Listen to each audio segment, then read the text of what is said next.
Начнем, пожалуй, с самого главного вопроса. Что нужно сделать, чтобы подняться в региональной музыкальной сфере и уехать в Москву? А, ну, как тебе сказать? Как есть говорить. Как есть. Я думаю, то, что нет какой-то определенной схемы, что вот обязательно нужно сделать то-то, то-то, чтобы Мгм. как-то подняться и уехать отсюда. На самом деле некоторые даже не уезжают. Некоторые остаются здесь, боятся поехать в Москву. Я решил, что оттягивать с этим не надо, потому что зона комфорта притягивает очень сильно и не дает тебе уехать. Не знаю, вообще в Москву нужно ехать с чем-то. Мгм. Это, ну, если ты не представляешь из себя никакого интересного контента, то в Москве тебе делать нечего, в принципе. И если у тебя нет такой, знаешь, рвущей, мечущей такой цели, Энергия, стремление энергии, да, реализовать. энергии, покорить всю Москву и что-то привнести в музыкальную индустрию, то тогда тебе там, ну, делать нечего, потому что ребят таких очень много, Мгм. которые талантливые, которые цепляются за любую возможность. Вот. В Москву решил поехать, вот, в принципе, поэтому, потому что сам начал писать работы вместе с ребятами, с Мгм. моей группой. А, Мы работаем все вместе над треками, у нас полноценная группа, бас, гитара, барабан. Пишем музыку в своей студии, сняли такое маленькое помещение, Клево. обставили его, там, обвесили разные аппаратуры. Вот. И решили то, что не хотим, чтобы наш материал оставался в рамках только Чебоксар. Мгм. Понимаем то, что мы над ним очень долго работали, почти 2 года работали мы над этим альбомом, и пока что нет смысла его вот так вот полностью давать людям. Да, там люди говорят постоянно, что Саша, Дарчи, когда у тебя там новые песни, мы уже заждались, и ну, выпускать ради того, чтобы потешить эго некоторых людей, это как-то неправильно. Понятно. Слушай, вопрос такой. Что нужно, чтобы снять свой клип? Свой клип, Да. ну знаешь, ко мне очень часто подходят разные видеографы, и Мгм. люди за идею снять, но имеется в виду для того, чтобы За отзыв. да, да, вот именно, чтобы как-то свой продакшн засветить и всякое такое. Но, тем не менее, хоть и много предложений, но из 10 там предложений ты понимаешь, что всего одно актуальное, Мгм. потому что мало кто снимает так, как мне нравится. Один, кстати, из таких людей — это Давид Сильман, он видеограф у нас в Ну, Чебоксарах. немного рекламы. Немного рекламы, Давид. Вот, и да, снимает. Снять, конечно, клип — это очень важно. Мгм. Сейчас у меня на готове 2 клипа почти. Я вот не знаю, как их закончить, постоянно нужно думать о сценарии, как все развернуть так, чтобы людям было интересно на это посмотреть. Потому что, в принципе, сейчас видеоконтент — это самое важное, что есть. А, Если у тебя нет красивой картинки и красивого клипа, то вряд ли ты кому-то будешь Не будет интересен. интересно. Да. Понятно. Про песню расскажи нам немного. Чтобы создать песню, как вообще происходит процесс вот этот создания, написания? Но смотри, вообще на самом деле всегда по-разному. Мгм. То есть Иногда будет какая-то муза на тебя снизошла, там ты решил написать, сидя там где-то, не знаю, или ты просто садишься, вот, например, вторник, я во вторник создам нет, песню. нет, конечно, не бывает такого. Как бы я не хотел написать какую-то новую песню или какую-то новую работу, я не могу это из себя выжить. Мгм.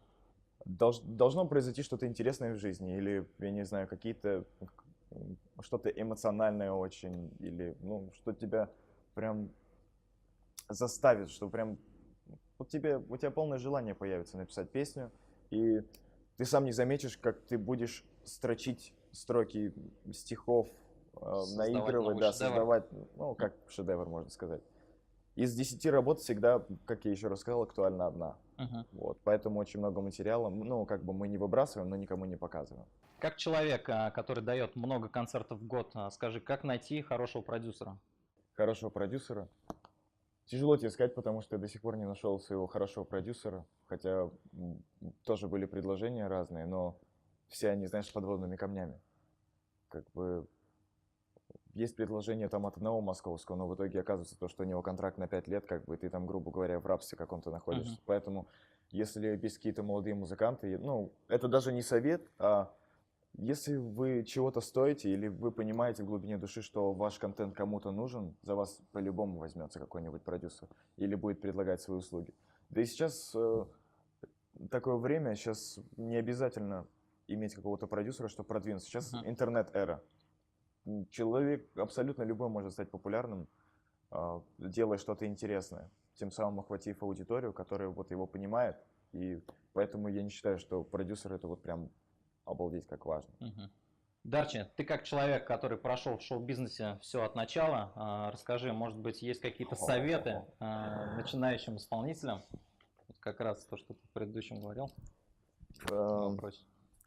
Не знаю, какие советы могут быть. Мне тоже всегда давали советы, но я всегда делал по-своему. Потому что... То есть отдельных советов не было? Ну, есть, конечно, отдельные советы, что ты извлекаешь, но всегда должен прислушиваться себя. Потому что, знаешь, когда ты слушаешь разных людей, ну, это путь, который они прошли. Я считаю, что я тоже должен пройти полноценный путь, а не так перескакивать из ступеньки на ступеньку. Вот. Ну, молодым артистам, сказал старый артист, конечно, да. Есть один простой совет. Просто делайте до конца то, что вы хотите делать. Ну, если у вас не будет лежать душа какой-то музыки, которая, может, вас кто-то заставляет делать, или вы делаете, потому что это модно, то ничего не получится. Ну, слушай, естественно, отбор, он, в принципе, всегда есть везде. То есть, если без желания что-либо делать, тут даже не в плане музыки, а любой сферы. Ну да, да. Успехов не достигнешь. Как вообще началось твое творчество? Что побудило толчком? Родители, твое желание, либо начинать что-то новое? На самом деле, братья меня всегда поддерживали, мои братья. Отец все равно какой-то более старой закалки, и представление у него о том, о молодежи вообще, одно о сыне. То, что нужно зарабатывать деньги кровью и потом. Ты обязательно должен работать. Если ты не работаешь с 9 утра до 9 вечера и не устаешь как на заводе, конь, да, на заводе где-нибудь или в каком-нибудь офисе, да, не сгибая спину, то тогда только это работает, и ты молодец, ты работаешь, и все хорошо. Я же человек, я не могу сидеть на месте просто, ну, по своей составляющей. И от отца, соответственно, первое время не было такой поддержки. От мамы была поддержка всегда, потому что у меня мама сама очень хорошего вкуса музыки, и она меня всегда наставляла, вот делай так, здесь звучит, здесь не звучит. Вот. Но изначально вообще я не думал, что я стану музыкантом. Я до 14 лет, до 15 лет был брейкдансером, я танцевал брейкданс. 5 лет танцевал брейкданс и думал, что все у меня там, ну, серьезно. Мне нравилось очень сильно это движение, хип-хоп. Вот. И как-то в один момент я поехал в лагерь, и мне сказали, что-то ты там поешь у себя в комнате, и всем нравится, да. Ты что-то играешь, бренчишь на гитаре, и всем нравится, давай спой на сцене, мне сказали. Я такой, ну ладно, хорошо, спел на сцене, всем очень сильно понравилось, как бы. И вот так, в принципе, и понеслось. Первую песню «Ураган» мы написали с братом, моим братом, который мне, кстати, помогает иногда в написании стихов. И мы с ним иногда вместе придумываем мотивы разных песен. И первая песня, соответственно, была «Ураган». Как-то мы сидели, и брату пришла мысль, какое-то стихотворение в голову. И мы начали его развивать. Потом я подошел ночью к синтезатору и начал наигрывать мелодию, и начал петь эти стихи по-своему. Вот так, в принципе, зародилась первая.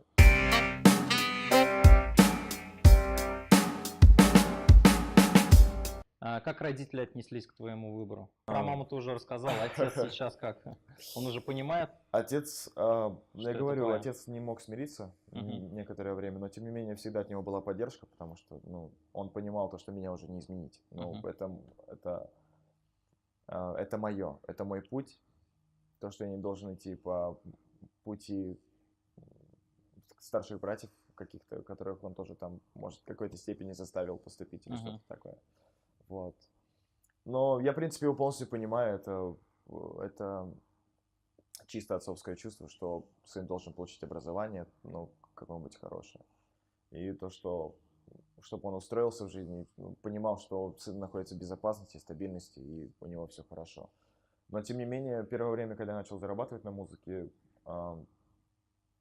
и пропускать уроки, некоторые даже, он относился к этому очень, очень серьезно, очень так, с непониманием. Вот. Но потом я начал ездить на разные конкурсы, на «Голос», на Black Star, ну, вообще разные предложения начали поступать. И он видел то, что это перерастает все в серьезную такую грань. Мгм. И начал относиться к этому по-другому. И потом свершилось вот чудо, я выиграл хорошую премию от Русского радио.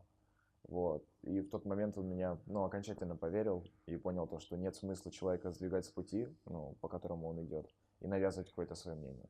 Вот, поэтому, в принципе, сейчас поддержка есть от всех. Мне ее достаточно. Нам всегда интересно видение человека, который находится на сцене, исполняет свои произведения. Что ты при этом ощущаешь, когда ты видишь, что людям нравится, что ты делаешь?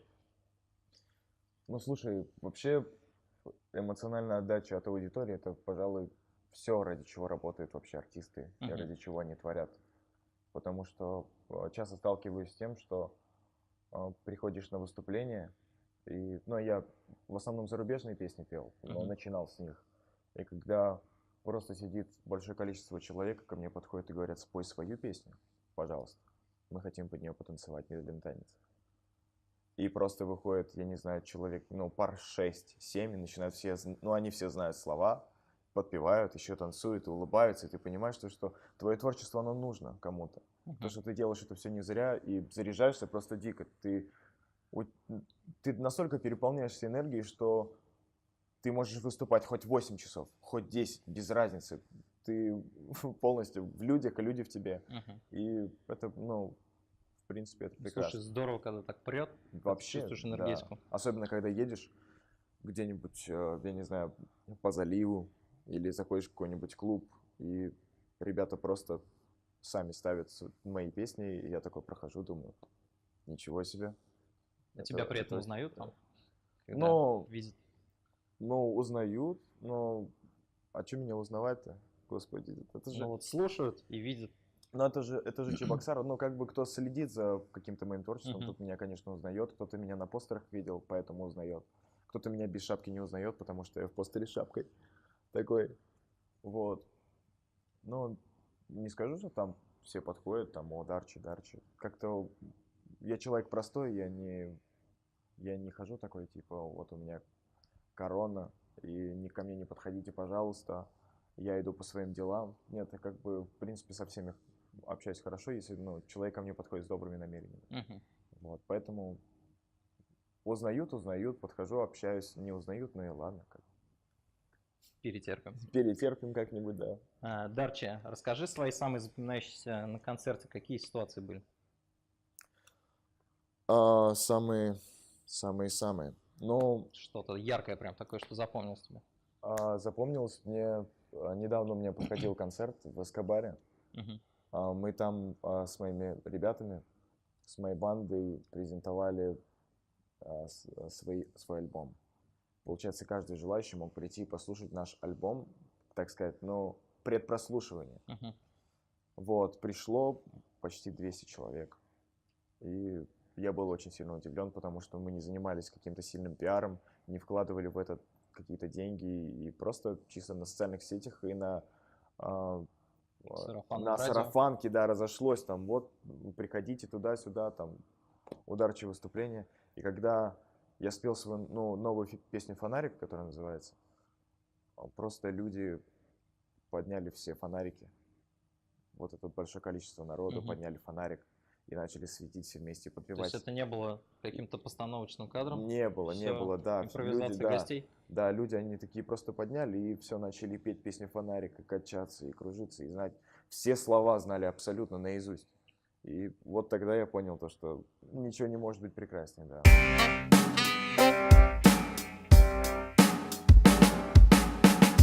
А у нас рубрика «Зимняя рыбалка». Дарчи, представь, зима, лунка, у тебя удочка, ты вытягиваешь золотую рыбку.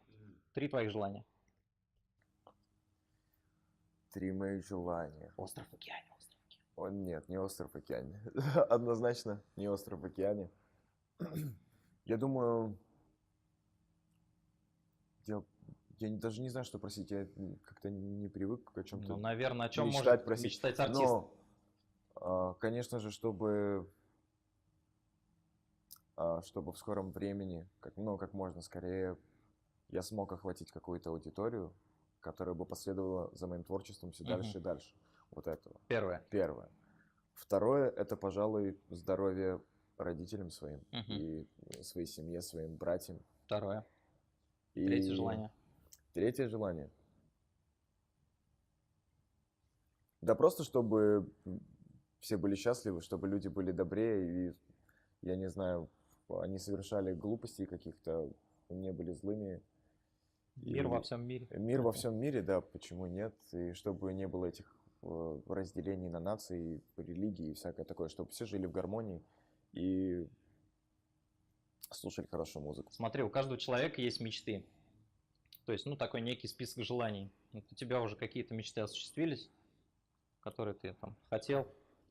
Да, осуществились. Что это? Во-первых, это чем мне некоторые люди завидуют, но в том плане, что это, ну, это неплохое такое слово в данном контексте. Они говорят, тебе 19 лет, а ты уже нашел, чем ты хочешь заниматься в жизни. Вот, пожалуй, этим я горжусь. Тем, что я, ну, с помощью некоторых людей и наставлений некоторых человечков, так сказать, понял то, что именно это мой истинный путь, и я хочу его до конца жизни держать. Я сколько раз я не занимался разными вещами для того, чтобы зарабатывать деньги, и там и открывал какие-то магазины, там интернет, и арт-директором где там, ну, работал, и всякое такое, я понимал то, что я распыляюсь. То, что я забываю о том, что мне нравится действительно больше всего, о музыке, и подумал, почему бы просто не отнестись к этому серьезнее, не зарабатывать на этом. Ну, это круто, когда уже в 19 лет знаешь, что делать. Потому что некоторые всю жизнь Некоторые в 40 лет работают такие не еще там. думают, а чем мне заняться. Вот, и как бы, в принципе, вот именно этим я горжусь, тем, что я знаю, чем я хочу заниматься, и я с этого пути не сойду никогда. Даже если у меня будет аудитория всего 10 тысяч человек, я все равно буду продолжать. Как бы, мне все равно, это моя жизнь. Как победы в конкурсах повлияли на тебя? Изменила ли тебя популярность? Не знаю, такая популярность вряд ли может как-то изменить, потому что это не популярность, я считаю, это чисто какая-то локальная известность, узнаваемость и что-то такое. Популярность это все-таки более такое обширное понятие. Но тем не менее, в данном регионе Но это уже в данном регионе, да. Но тоже популярность в более малом масштабе. как тебе сказать, во-первых, я стал относиться гораздо аккуратнее к людям, потому что очень много лицемеров появляется в жизни в такой момент, когда ты чего-то достигаешь. Люди, с которыми ты перестал общаться из-за каких-то причин, они к тебе возвращаются. Потому что, о, я очень рад за твои успехи, пойдем увидимся, туда-сюда. А зачем? Это все прекрасно, спасибо, что пожелал мне успехов и всякое такое, но ты ко мне хочешь прийти только из-за того, что я чего-то добился, и со мной сфотографироваться и всякое такое. Ну зачем мне такой человек нужен? Дарча, как создалась ваша группа? С чего все началось? С чего вы решили начать? Откуда подобрались вот эти нужные люди? Название группы? Изначально команда собралась очень спонтанно, потому что на тот момент никто не знал то, что я вот пою как-то более-менее, что-то могу извлекать, там какие-то звуки изо рта. Вот. Я пришел в одно заведение на открытый микрофон, где мне предоставили возможность, ну, бесплатно выступить, и как-то я просто кайфанул. Вот, я просто вышел, спел песню I Follow Rivers. Мой друг мне подыграл на гитаре, меня сняли, соответственно, и выложили в эту группу. Буквально за день набрало там 2000 просмотров, и мне написали через день один мужчина, 38-летний, написал мне, что у вас интересный голос, не хотели бы вы поработать в проекте. Тогда уже был этот проект, но ребята, вот, с которыми я сейчас работаю, они находились в таком проекте, назывался Refrigerators. Потом я пришел на первое, ну, так сказать, прослушивание, познакомился со всеми ребятами, очень талантливые. Оказалось то, что у нас мы сходимся абсолютно по вкусам. Всю музыку, которую подобралась такая единомышленников команда. Да, всю музыку, которую слушали они, слушал я всегда, всю жизнь. Поэтому мы очень быстро нашли общий язык. Конечно, первое время было тяжело, потому что они на одной волне, я на другой волне. Они там работают, ну, играют вместе уже 4 года, я новенький. Вот. И тем не менее у нас очень все благополучно сложилось. Мы там выступили пару раз даже, вот начали как раз писать песни, репетировать.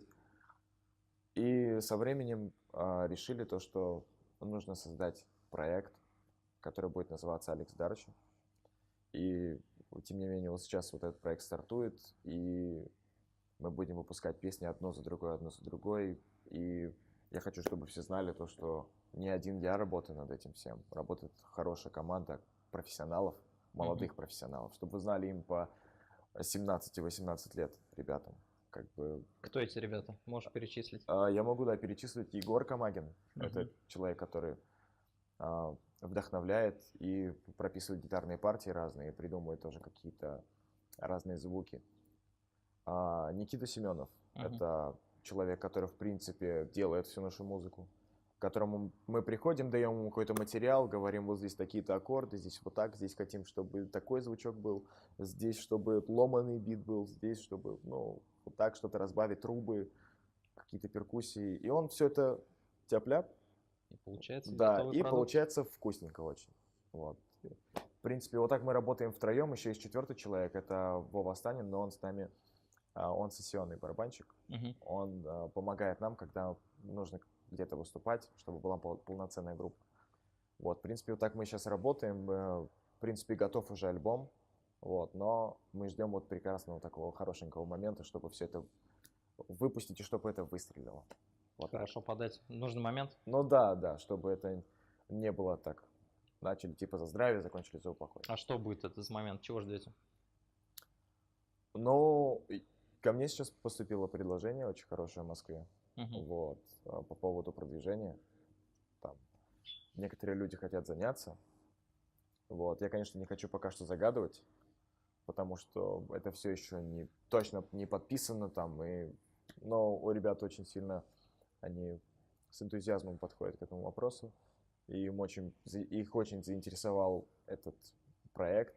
Они говорят то, что он некоммерческий по звучанию, то, что сейчас не хватает самобытных артистов, которые отличаются звуком. И сказали то, что тем самым они меня заинтересовали. Точнее, я их заинтересовал, они меня заинтересовали. Господи.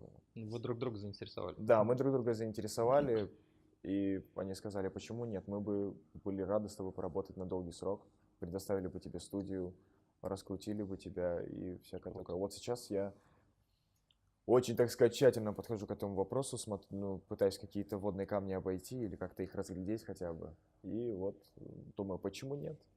Почему не попробовать перейти на такой всероссийский уровень? Так что так. Мы уже поговорили о твоей группе, о тебе, о музыке. Что ты вообще вот сам любишь? Какие предпочтения у тебя музыкальные? На каком концерте ты был в последний раз как слушатель? Как слушатель? Да. Последний раз я был на концерте, ну как сказать, на Айове я был недавно. Вот в Москве она выступала. Безумно понравилась, она очень понравилась. Я к ней раньше так не относился. Когда услышал, как она выступает живую, меня поразило. Действительно. Очень серьезно подходит к своему контенту, к своему звучанию. Гитарист там такой соло выдавал просто. Я вот ни за что... Ну, я не думал то, что вообще вот так выступает у нас кто-то. Еще.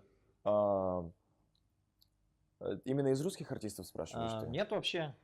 Но я вообще меломан. Ну, что ты вот любишь Я слушать? меломан, как бы я слушаю все абсолютно. Ну, что нравится, что не нравится. Ну, я слушаю все, но только хорошее. Как бы имеется в виду, у меня нет какого-то такого, что трэп это нет, все, там, рэп это ужас. Нет, я и рэп слушаю, я и трэп слушаю, и дабстеп, все что угодно, и рок. Но, конечно, любимое направление рок. Мы предлагаем тебе выступить судьей в нашем международном конкурсе «Золотая сосулька». У нас есть 3 премии. Кому бы ты их вручил? То есть твои любимые музыканты, группы. Вот, давай прям 3. Чебоксарах? Нет, зачем? По миру? По миру? Вплоть до мира, да. По земному шарику всему. 3 премии, да? Да. И кому бы я вручил их? Да. Radiohead, группа, Muse. И вот я вот не знаю, кто третий. У меня всегда было, в жизни у меня всегда было 2 любимые группы, которые всегда шли на одном уровне примерно. Это Muse и Radiohead. Третья, возможно... Но, честно говоря, я бы дал Ван Дорн. Потому что я очень безумно уважаю этого человека. Как бы это По-моему, это один из самых качественных контентов, которые есть в России вообще, по сути. Ну, слушай, хороший выбор. Да, как бы я был на его концерте недавно, мы там с ним даже немножечко Затусили. затусили, да, он очень прекрасный человек, очень простой, очень открытый, и та атмосфера, которая из него исходит, это настолько уютная атмосфера, настолько, я не знаю, добрая, музыкальная такая, творческая, и давай, садись, поиграем на инструментах, давай, ты думаешь, это тебе Иван Дорн говорит. Человек, который в 2013 году был самым популярным артистом, да, Мгм. вот. Но тем не менее, я вот по сей день слежу за тем, что он делает, и мне очень близко это. После всего того, что ты уже прошел, скажи, что самое сложное оказалось на твоем пути? Самое сложное Да. в плане творческом? Ну, в плане творческом, вообще психологическом, может быть, там, ну, вот родители, ты говорил, не верили в тебя до последнего. Ну, не, это, конечно, тяжело сказать, что прям не верили до последнего, просто ну, не получал отдачи первое время, а сейчас получаю, в принципе, и прекрасно. Вот, но тяжело это, я считаю, что я просто человек очень романтичный, Мгм. и я очень сильно завишу от какого-то вдохновления. Если у меня в жизни не происходит чего-то такого, бац, что вот прям меня зарядило. Без разницы, какой энергии, положительной, негативной, мне должно что-то зарядить. В основном негативная энергия заряжает меня на написание песен, потому что, как ты даже, может, заметил, у меня песни такие грустненькие. Мгм. Вот.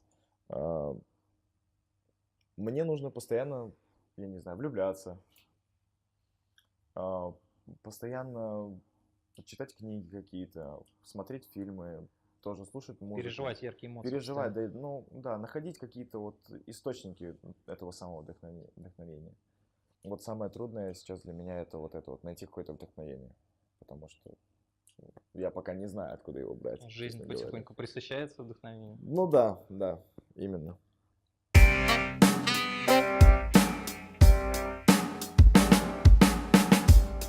Есть ли что-то, кроме музыки, что тебе нравится делать, и то, что ты делаешь очень хорошо? Очень хорошо. Я считаю, что я даже музыку не очень хорошо делаю. Как бы, ну, хотя нет, считаю, наверное.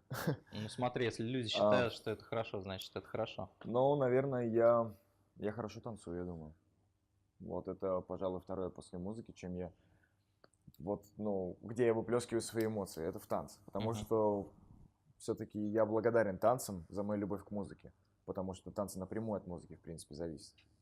Вот. И когда я слышу какой-нибудь трек, который я слышал в детстве, или я не знаю, или под который я танцевал на тренировках, я не могу держаться просто. Ну, сдерживаться не могу. Мгм. Недавно вот гулял по Москве и проходил какой-то фестиваль, там выступали разные танцоры. И э, сказали, любой желающий может подойти, поучаствовать в джеме. И тут ритм танца тебя А я захватил. смотрю, там такая атмосфера, все просто так кайфуют от танцев, все находятся в этом, я не знаю, в этой прекрасной атмосфере, и я думаю, я должен это сделать. Я пошел, станцевал, мне стало очень хорошо. Там покрутился немного, там на голове, там всякое такое. Не бывает ли у тебя таких моментов, когда руки опускаются, желание все бросить просто, Очень, начать что-то делать новое, не знаю. очень часто. Но, Что делаешь, как спасаешься? во-первых, это желание, оно появляется на мгновение буквально. Мгм.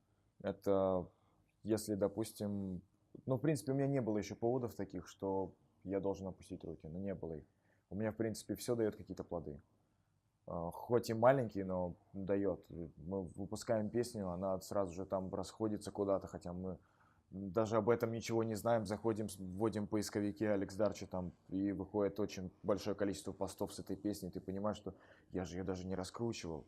А все по сарафанке передалось, вот послушай, какая песня, послушай, какая песня. И руки не опускаются, пока нет причин каких-то серьезных.